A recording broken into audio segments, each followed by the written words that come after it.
And it says also multiple levels to examine this, not just us and state law. The Bible considers this blood guilt. Okay. Now, I mean, I was doing a show with Theology Mom. She came on early. She said she would watch later, and she mentioned about this too, about what does God's law say concerning these things.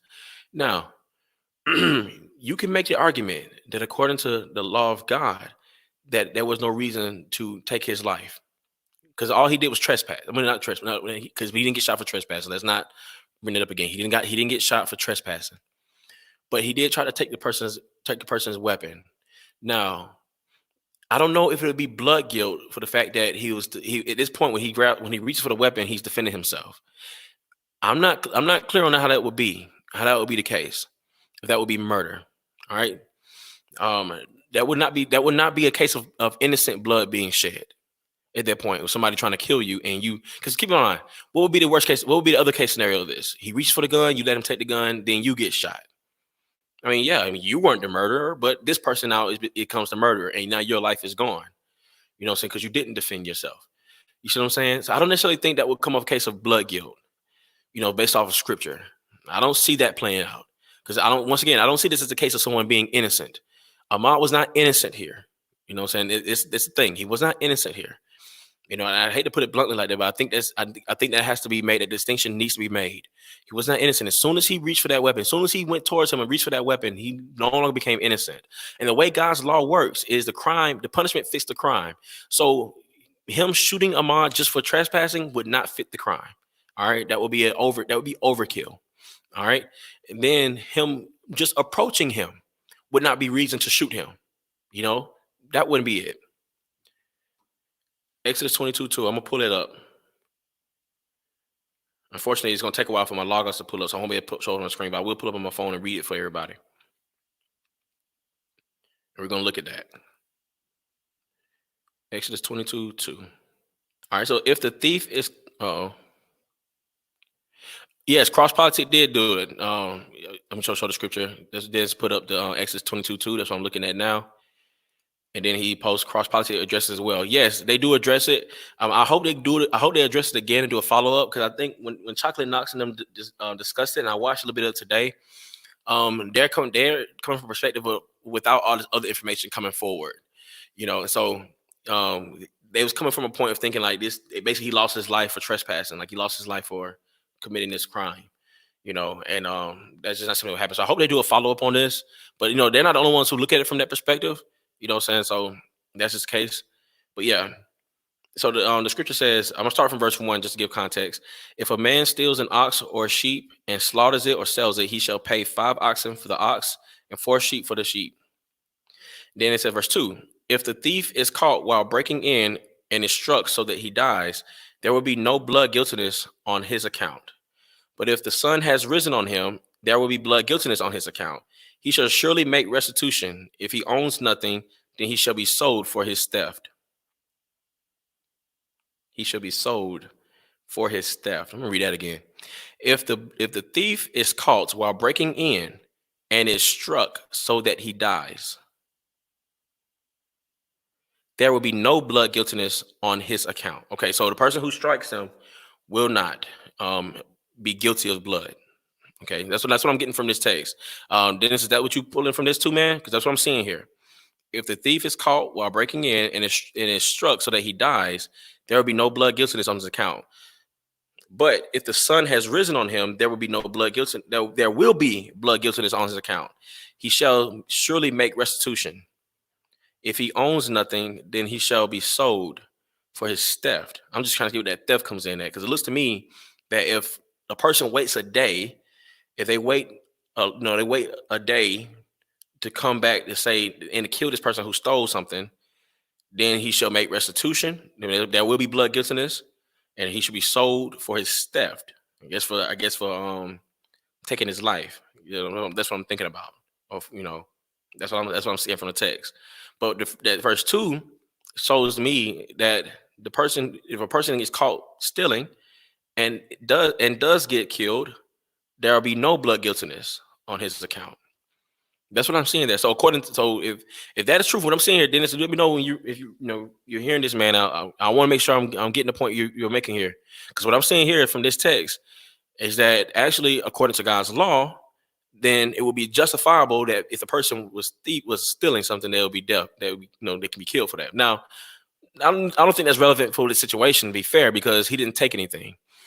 He was just trespassing. Now I don't know what, and once again, he wasn't killed. He wasn't struck so that he dies for trespassing. He said, even if a physical altercation results due to thievery, you cannot use it as a defense for killing him if the sun rises. Is the sun rises.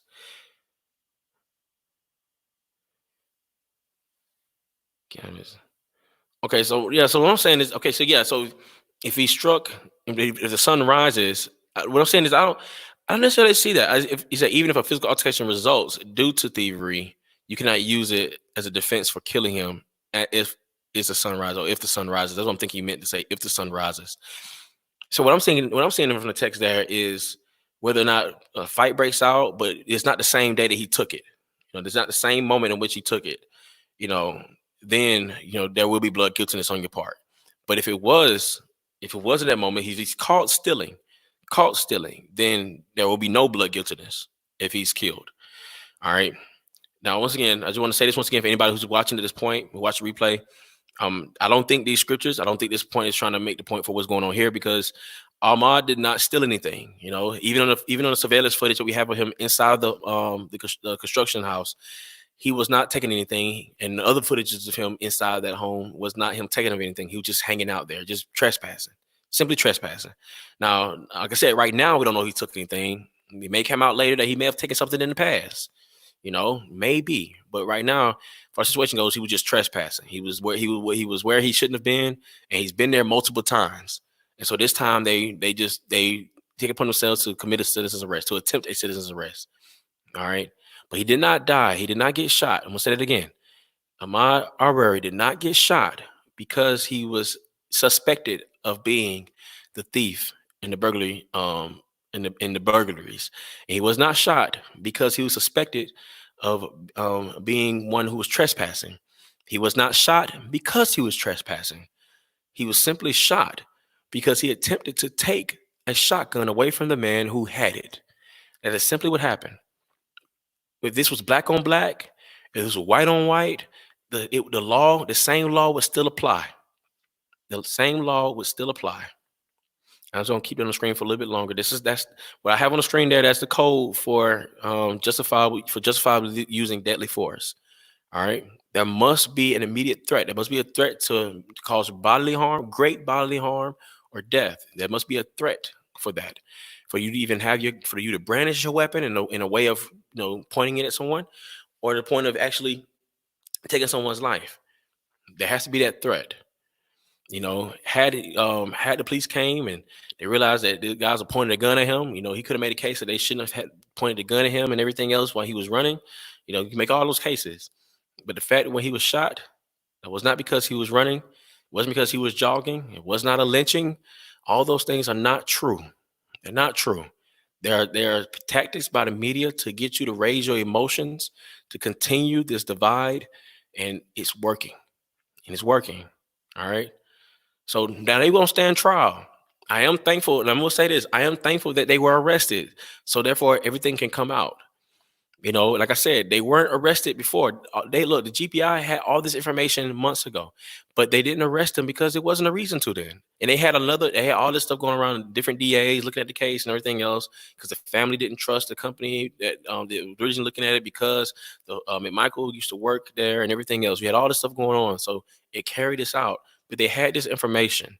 They had enough information. If they wanted to, they could have made an arrest, even if they couldn't bring a conviction. They could have at least made an arrest. But because the uproar from the media and everything else, they went and made an arrest. And so I'm thankful that they made an arrest, because when it gets to the point of trial, these things will be brought out. And therefore, everything that's brought to the table will show whether or not I was wrong or anyone else was wrong. Will show then, and we can wait and see for that to happen. But as it stands, as the information stands, what I see it here, see it now, that these guys did not commit cold-blooded murder. And the most you can get them as far as manslaughter or something, but they did not cold-blooded murder. There was no intent to kill.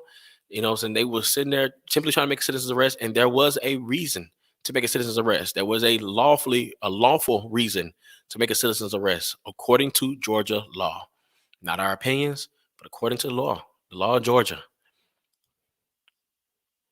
Says the principle is that at night, if you happen to kill the thief, you are not guilty of murder. If you kill someone in the day, you can be considered a murderer. I I find that to be a hard way to interpret that text, bro. Because and that's not me trying to be evasive of it. Let me read your next comment. At night, the thief is reasonably a greater threat. It is difficult to tell intent if the person is armed or is trying to escape. I get all that. Yeah, but I get the principle of this text isn't the fact that whether you kill somebody in the day versus the night. I would need more scriptural evidence for that.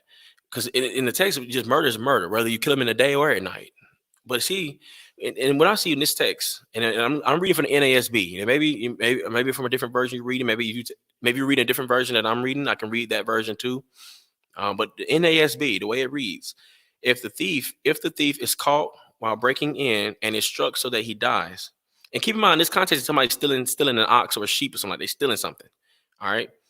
So we say if the person is caught while breaking in and is struck so that he dies, there will be no blood guiltiness apart on his account. It doesn't give us, the time of day or whether it was at night or was it during the day. It's just period. If he's caught while breaking in and is struck so that he dies, there'll be no blood guiltiness on his account.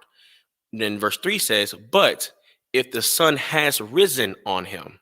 So it doesn't say if the sun is out, if it's daytime. And I'm not trying to be smart. Don't take me as being trying to be a smart act. I'm not trying to be the way. This is how I break down stuff. So forgive me if it comes off like that, but that's not how I tend to be. But it says if the sun has risen on him, there will be blood guiltiness on his account.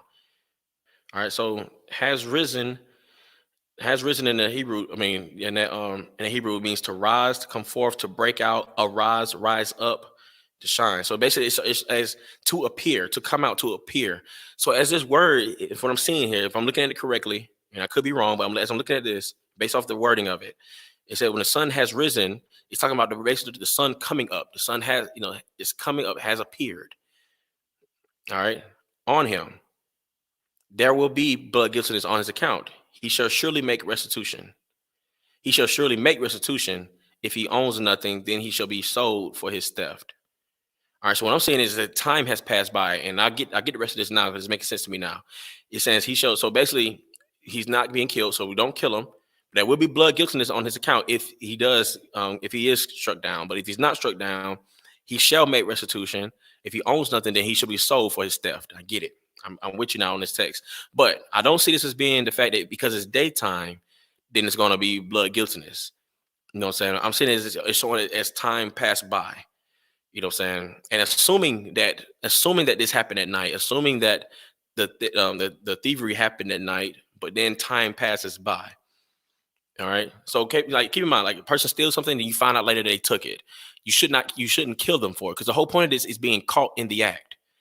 That's the whole point of Exodus 22:2 is that the person is being caught in the act. The third verse is assuming that you didn't catch them in the act, but you find out later that they took it. You shouldn't kill them for that. You're not going to kill them for that. There will be blood guiltiness on your part if you do. That's what I'm seeing from the text. That's what I'm seeing from that. I don't necessarily see it being in the daytime. I would need more scriptural reference for that. But yeah. So yes, guys, we're at 2 hours and 20 minutes. Whew. Had my water sitting the whole time, getting dry mouth and everything. I guess I come off this other screen now.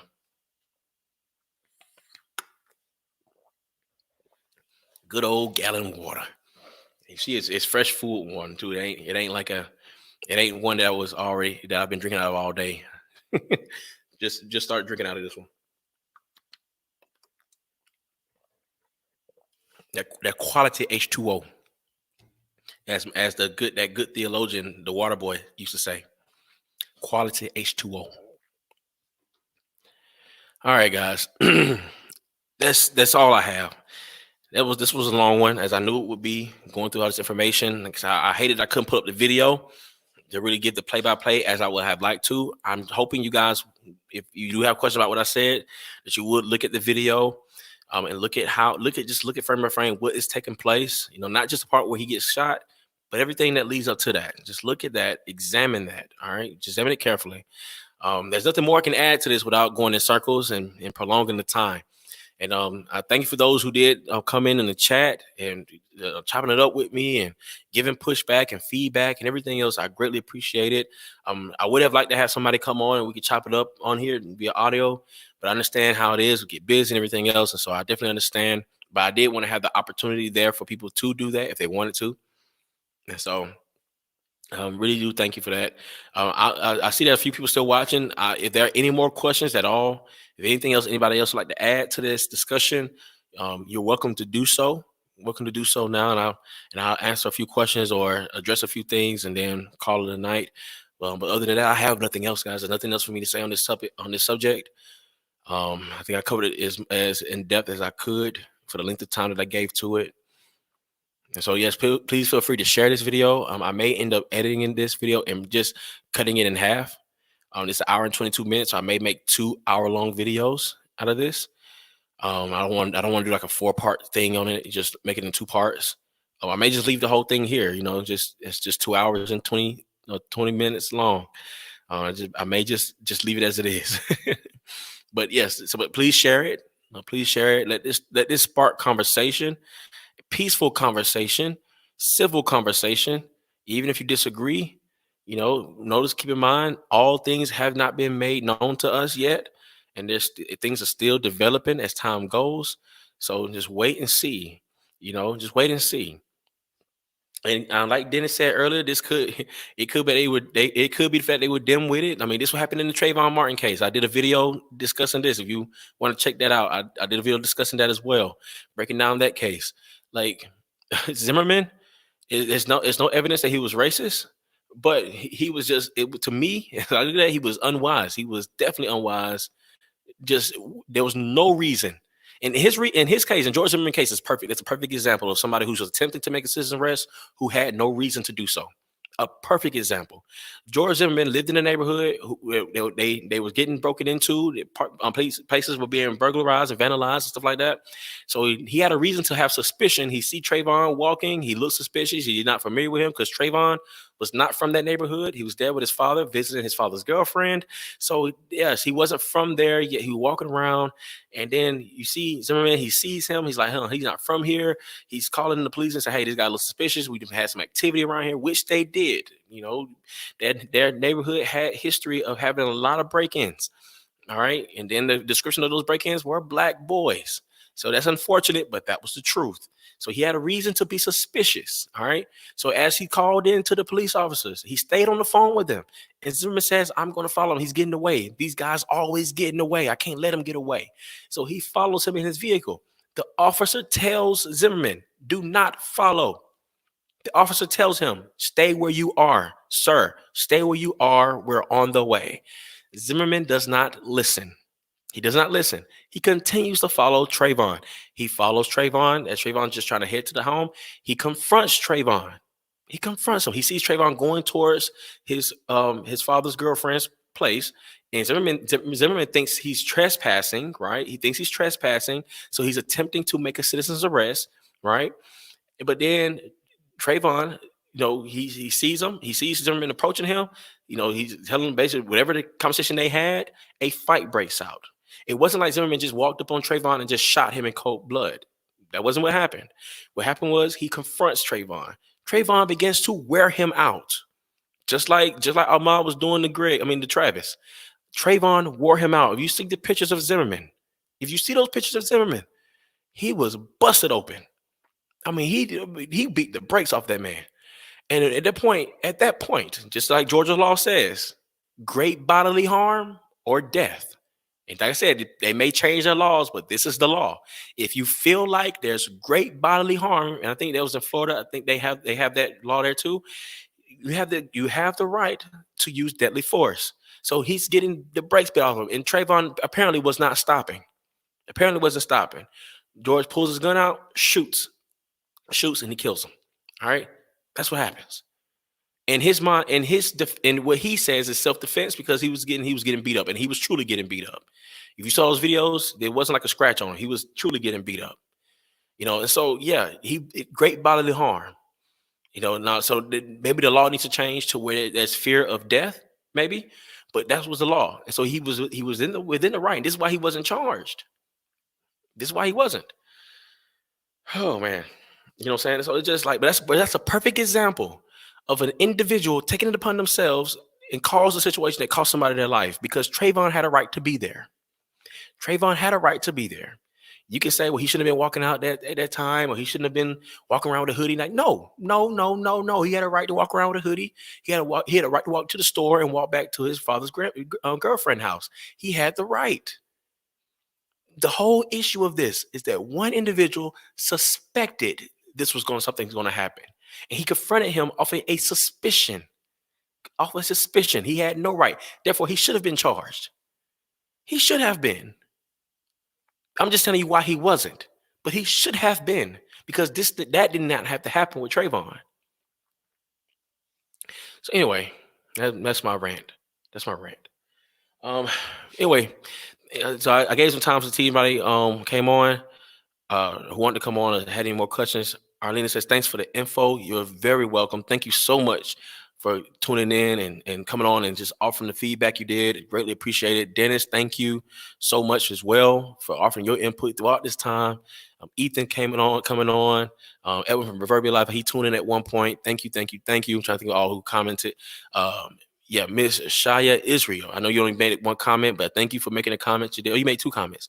Thank you for making a comment. Well, one comment. So thank you for leaving a comment. Theology Mom for tuning in when she did. So yes, thank you for all you guys who just came on. If those who I don't know that came through here, thank you so much for watching. Remember, this world is full of errors, But the only thing that the doctor prescribes is truth, even if it doesn't feel good and only in its context. Grace and peace.